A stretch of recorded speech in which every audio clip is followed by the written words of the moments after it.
With simultaneous wars now ongoing in the Ukraine and in Israel in the Middle East, Russia's Vladimir Putin went this week to China to meet with Xi Jinping during the Belt and Road Initiative Forum.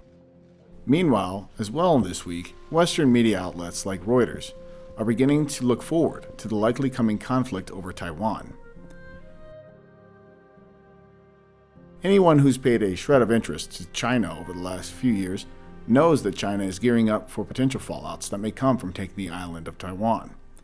Learning from recent U.S. sanctions against Russia, China is apparently now considering issuing gold-denominated bonds, as well as limiting other critical commodity exports, perhaps to further crowd out Western price discovery power, and ensure future sanctions do not hamper its domestic economy and international business dealings. Perhaps you recall, it was only 6 months ago that the two multipolar world leaders met in Moscow, where China's emperor had the following words for Putin and the watching world.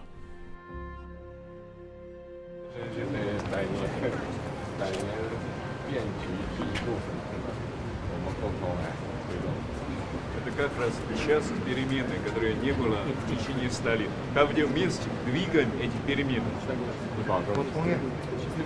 Перекиньте, пожалуйста, дорогой друг.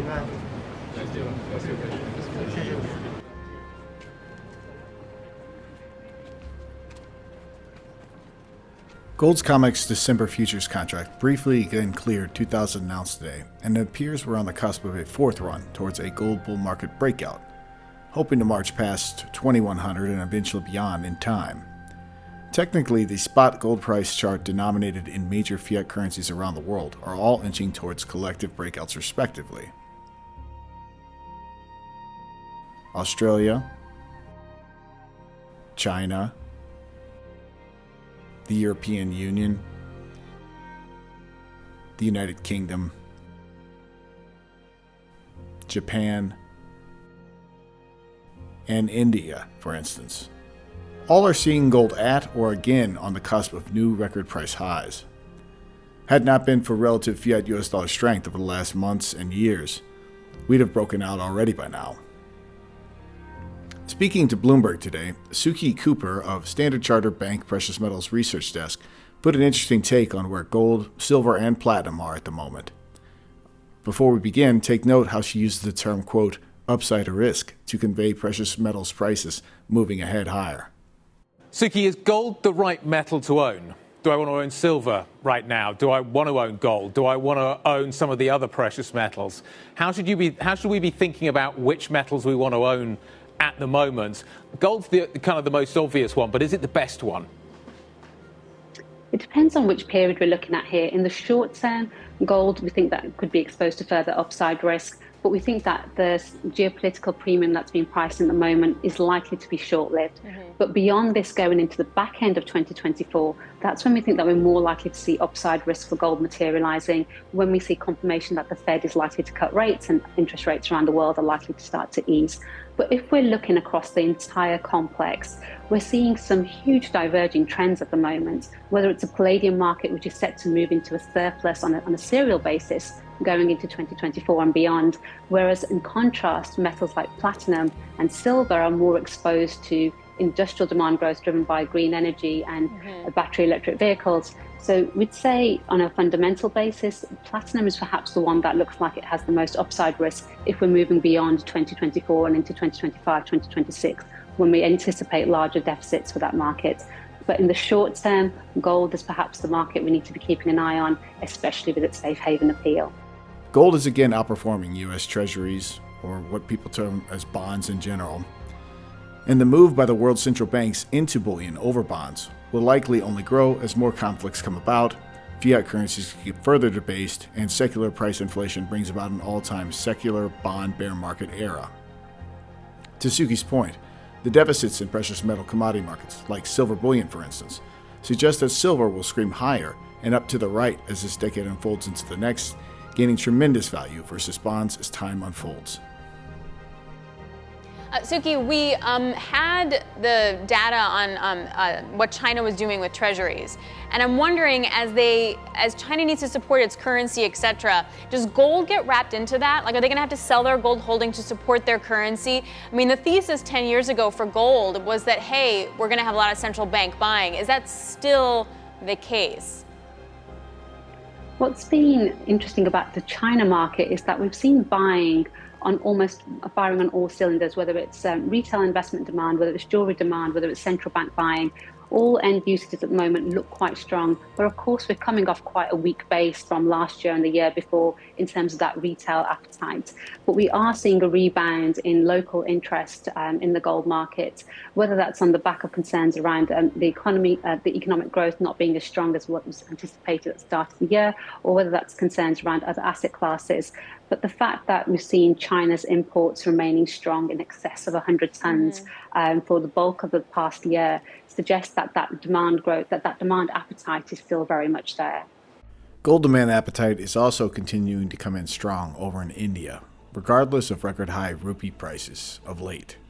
Indian silver import levels are still off, yet a local premium is beginning to form, leading me to believe we may be seeing some silver imports boost as locals thrift further into cheaper silver over record price gold. China and the youth of China are not stopping their world-leading buying of physical gold anytime soon. Easterners in China and India often have longer-term views of economic history. Many of them have lived through fiat currency crises within their lifetimes. We Westerners, we're often clueless to the risks associated with what happens when things go wrong with the underlying fiat currency units that we use in day-to-day commerce. Hong Kong-based Chow Tai Fook Group has been selling gold jewelry for almost a century. With over 7,000 outlets across Asia, the company has seen its customer profile evolve over the years. Currently, around 30 to 40% of our customer based in Southeast Asia falls within the age bucket of below 40 years old. And some of our collections, the latest collections, also contributes to 44% of the overall retail sales value in overseas. In China, that latest collections, more than 50% of the members buying the Hua collections under 35 years old. China is the largest single market for gold. Gold consumption in the first half of 2023 surged over 16%. And the biggest single group of customers are those aged between 25 and 34 years old. It's also forecast that China's Gen Z consumers will become the main consumer group for gold in the future. These days, they see gold as a tangible asset that they can provide stability and potential return, especially during the time of economic uncertainty. Just have a listen and a look at how random people on the streets of San Diego, California act when offered physical gold bullion or fiat currency devaluations right next to a local coin and bullion shop. If I were to offer you this free 1 ounce gold coin or free $20, what would you rather have? $20? $20? Well, it's your lucky day today. Or my lucky day today, actually. I'll take a 20. Oh, you take a 20? Yeah. You don't want the gold? No. No? What are you gonna do with the 1 ounce gold coin, I eh? can't put it in the parking meter. Can't put it in the parking meter? No. All right, well, if I were to offer you a free 1 ounce gold coin or $10, which would you rather have? Probably $10. Probably $10. All right, well, congratulations. You're a big winner today. Oh, yeah. $10. Oh, $10? Oh, well, congratulations. Okay. Thank you for choosing unwisely. Yeah. Well, how much is that gold coin worth? Well, if you were to bring it into this coin shop over here, I mean, just depends on the day, but today, I haven't checked in a while, but probably $1,800. Oh, really? Wow, okay. Yeah. Too late to trade? Yeah. Too late to trade. You made your decision. All right, next time. Next time. It won't be a next time. It depends on how much the maple leaf coin is worth. I'm not going to tell you. Oh, you're not going to tell me? I just have to choose. I take the $10. Oh, you take the $10. think that's worth a little bit more than the Maple Leaf, you I think? don't know, but I can use the $10 right now. You could use the $10 right now. Right. What are you going to do with a 1 ounce Maple Leaf gold coin? I don't know. All right. Thank you very much. Thank you. Appreciate it. All right. I will do the $10. You'll do the $10? You just because it's the Canadian, you don't want any Canadian gold coins? Because I can just go buy something right now with the $10. Okay. All right. You can. Or you could have went in this coin shop over here and sold this gold coin to them for $1,800 cash, but you didn't decide. You made the wrong decision. And I do that a lot. You do that a lot. If I were to offer you a free 1 ounce gold coin or $10, which would you rather have? I would have $10. Oh, you would rather have $10? Just no need for a 1 ounce gold coin? I mean, there's always a need, but what I do with it? I'd rather have the $10. Oh, you would rather have the $10. Well, congratulations. It's your lucky day today. Or my lucky day today, actually. You'll figure it out someday. Thank you. Congratulations. Hello, this is James Anderson on behalf of SD Bullion. Smash the like button if you enjoy these bullion market updates. And be sure to visit sdbullion.com/sweepstakes to enter our free 500-ounce Silver Eagle coin giveaway. Want to win 500 Silver Eagle coins just like this guy? Yeah, this is Kevin. Hi, Kevin. This is Dr. Tyler Wall, CEO of SD Bullion. I'm calling to let you know that you won the SD Bullion giveaway of a monster box of 2022 Silver Eagles. Unbelievable. That is awesome. So click the link below for your chance to win. Good luck to all of you out there who enter our free 500-ounce American Silver Eagle coin giveaway sweepstakes.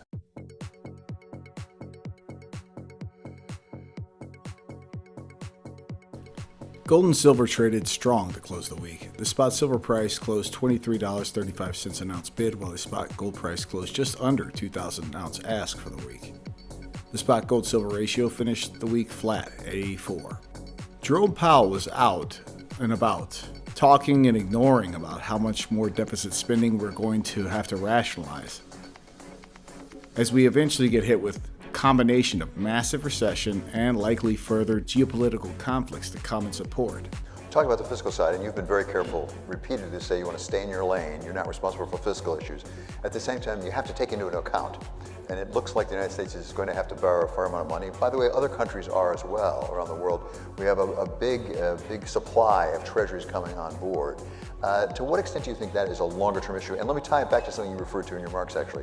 When we see geopolitical conflict around the world, like in Israel, like in Ukraine, some of the buildup with respect to China, the defense spending is going to be elevated for the United States and for other countries. Do you take that into account in figuring monetary policy? Because it may well mean that we're borrowing a lot more money than we have in the past.